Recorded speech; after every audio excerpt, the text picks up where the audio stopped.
My name's Kimberly Urbanski and I study printed textiles and surface pattern design at Plymouth College of Art.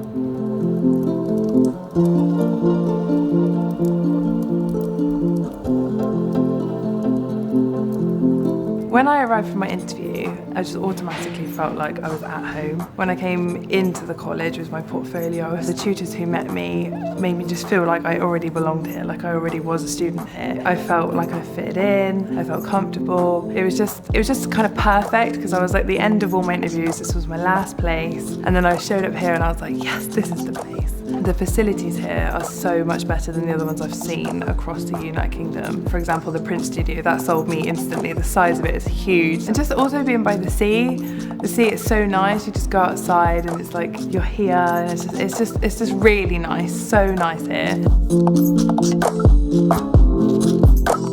So this is now an award-winning collection called Urbanski. So this is all based on brutalist architecture because obviously Plymouth is one of the most popular for the brutalist architecture. I wanted to be like, right, let's make an impact, let's blow it all out the water. With the support from my tutors and my friends here, it made it possible, which made obviously the turnout so brilliant that I won the award for it. I think that the collection just explains being brave. Just be brave with design.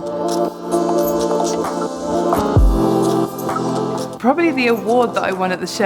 I honestly lacked a lot of confidence when I first came. I always doubted myself because I was a little bit different, and although I had all the support and everybody told me it was great, winning that award at the degree show was just phenomenal, and the feeling, I can't even explain it to you. I was like, wow.